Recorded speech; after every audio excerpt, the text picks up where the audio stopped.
Welcome to One Quick Question with Infomedia, your source for answers to your questions about websites, digital marketing, and more. I'm your host, Carrie Rollwagon. On today's episode, we're sharing the recording of our most recent live One Quick Coffee event. We're talking about AI, specifically how to prompt AI better so you get better results. This presentation is from Alana Harmond. Alana is our marketing manager here at Infomedia, and since she's writing and using AI every day, she's the perfect person to share. So before we get started, just show of hands, who has used ChatGPT or uses it on a regular basis? Awesome. So quite a few of you. Who has used ChatGPT and gotten a completely useless, vague response? Sounds familiar. What it probably wants to say is, it's not me, it's you. It's not me, it's your prompt. But the truth is, AI is not a mind reader, so it really only works as well as the instructions you give it. So today we're going to break down how to write AI prompts that actually work.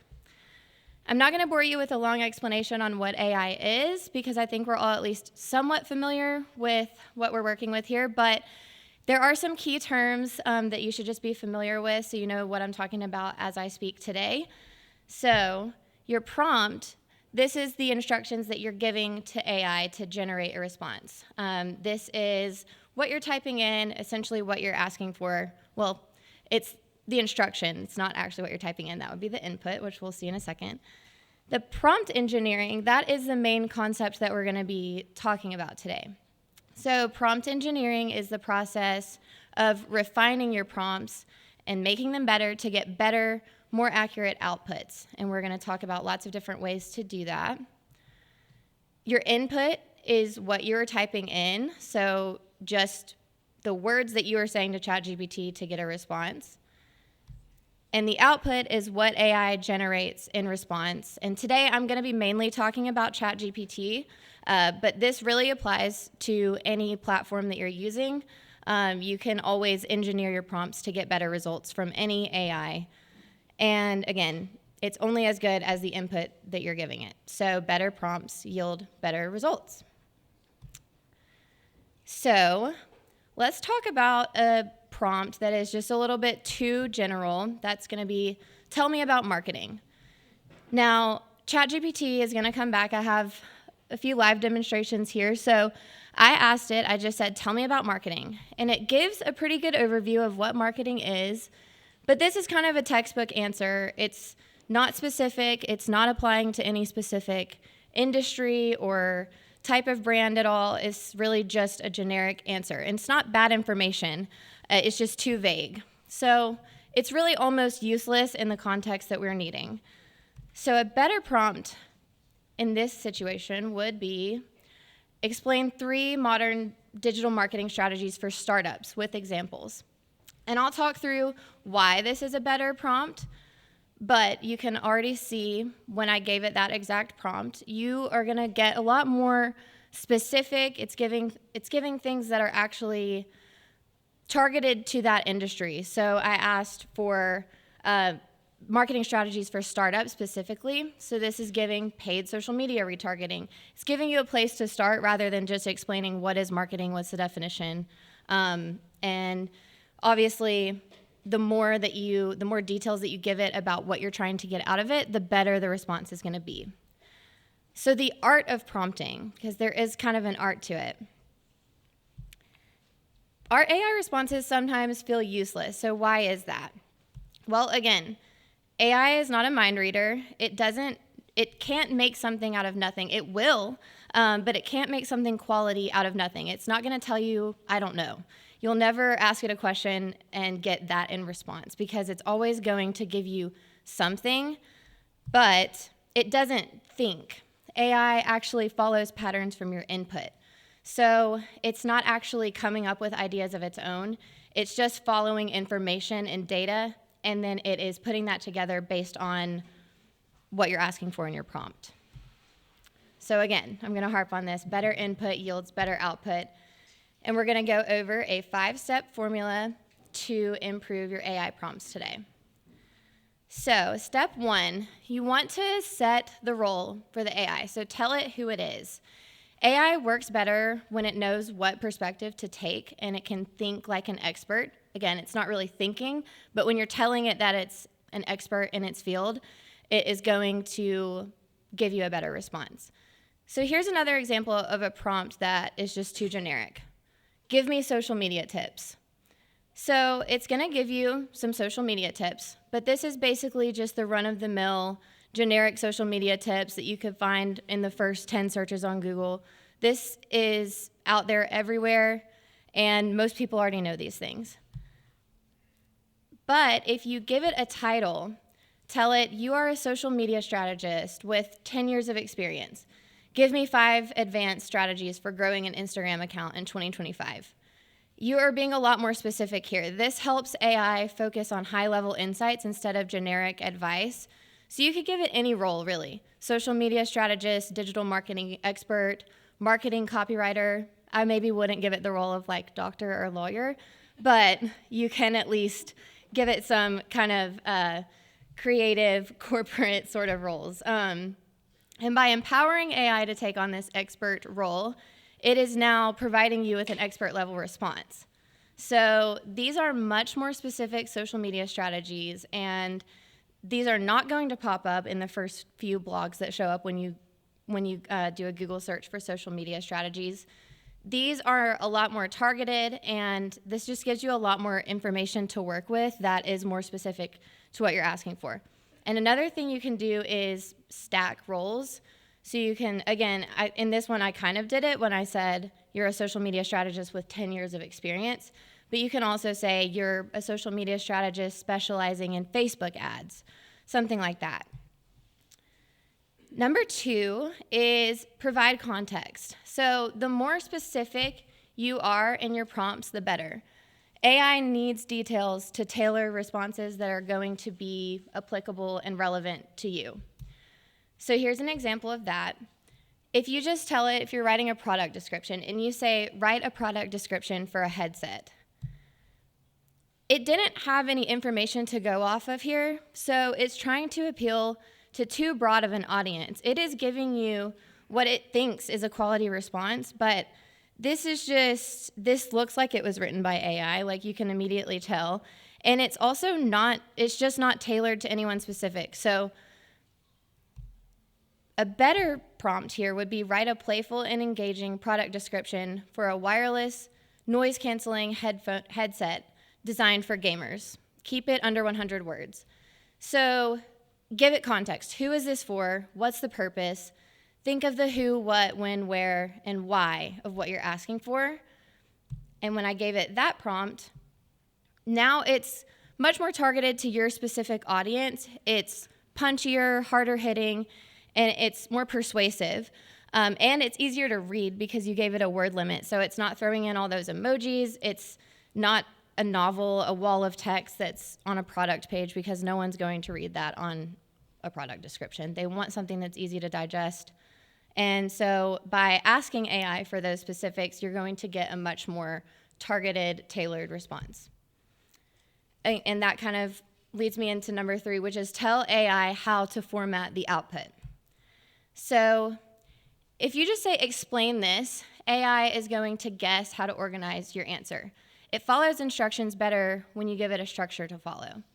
So if you tell it exactly what format you want, you'll get a much more useful response. So summarize this in 3 bullet points is a good example, or format this as a table with 3 columns. I also use this a lot when I'm trying to figure out how to format a spreadsheet, because I'm definitely more creative minded and I struggle with like displaying numbers in the best format. So it can give you a lot of good ideas here, but you have to be specific about what you're wanting and what your goal is. Write this as a step-by-step guide is another way to break something down into smaller steps if that's what you're needing. And another thing that's helpful is to break down the complex tasks that you're asking AI to do for you. So if you put yourself in AI's shoes for a second, if you were given a huge task with little to no details other than the task itself, you're probably going to struggle to come up with something quality. So instead of doing that, take large tasks step by step. So instead of dumping a big task on AI, Try to guide it through the process, which leads to better results. So instead of write an email newsletter, and obviously if you were using that prompt, you would want to give it more context anyway. But instead of starting with that prompt, you could start with step 1. Write an engaging opening paragraph that hooks the reader immediately. And that doesn't overwhelm AI with trying to write your whole piece in one sitting. And it's going to be able to focus on that one smaller task, which is definitely going to give you a better result. So after you get the opening paragraph, you can then say, step 2, write 3 key takeaways and a sentence to support each. And that can be another section in your newsletter. And then step 3, provide 10 options for a compelling subject line. And you can also see here, I'm giving it specifics within those prompts. So like 3 key takeaways, 10 options. If you just ask it, write a subject line for this email, it's probably going to give you a subject line, but a lot of times you need more options than that. So, and again, you can ask for as many things as you want, and there's no limits on this, so you can literally just be like, more options, more ideas. Which brings me to, don't accept the first draft. AI's first response is rarely perfect, and any response from AI is really rarely perfect, but it's always good to ask for improvements. So think of AI like a junior assistant. It's smart, but it needs your guidance to refine the work. Otherwise, it's going to guess. So make it more concise, or you can say, make this 50% shorter, something like that. Rewrite this in a persuasive tone, or use simpler language for a 10-year-old audience. Just depending on what your purpose is for what you're writing, you can tell it things like this to get it to change its language and make it apply for different people. So to recap, set the role, tell AI who it is, provide context and be specific in that context, tell AI how to format the output, break down your complex tasks into multiple smaller tasks so that AI can focus on one thing at a time, and then don't accept the first draft. Always keep refining and reiterating until you get to a better place. Some additional tips. Ask AI what it needs to know from you to give you a better response. So this is a great strategy because sometimes when you're working on something, it's kind of, we're so deep into things sometimes that we forget the big picture. And so ask it, what details do you need? What questions do you have for me? Things like that. You can also tell AI what not to do. So telling it to avoid complex jargon, or telling it to avoid writing in passive voice. Those are great things to start with. But also, a good strategy that I have found is to look up words, just Google it, look up words ChatGPT overuses, and then tell it not to use them. And what I've started doing is I have like a document saved that's a Google Doc that has different little rules like that, just little snippets of like rules and prompts that I can give it when I am working on different things. So depending on what you're doing, you can kind of tailor it in that way. And then you can also ask it to self-correct. So after you get the response, say, edit your work. How can you make this better? Another thing that I like to tell it to do is make it less AI. So you can have full-on conversations, and it knows, like, it has become very self-aware, so that's a little scary, but it is getting at least a little better at giving quality responses.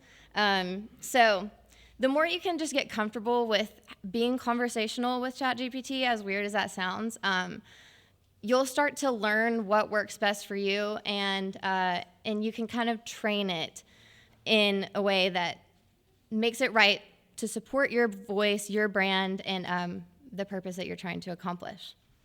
Thanks for listening to our live One Quick Coffee event. If you're in the Birmingham area, we'd love to see you on the third Thursday of each month at Little Professor. Free tickets are available wherever you find Infomedia, on our blog, social media, and YouTube channels. One Quick Question is brought to you by Infomedia. We're a web service company, so that means we can do whatever you need for your website, whether that's shooting video, writing copy, incorporating digital marketing, or even redesigning your whole site. To meet with us, just head to Infomedia.com and fill out that contact form. We'd love to help.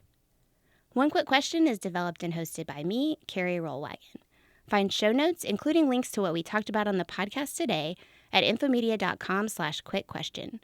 Our producer is Alana Harmond, our theme music is by Brad Davis, and sound engineering is done by our in-house media team, including Paul Bryant, who's in the studio with me today. And I'll leave you with this thought. A real expert helps to clarify, not confuse. So don't take website advice from someone who can't give you a straight answer.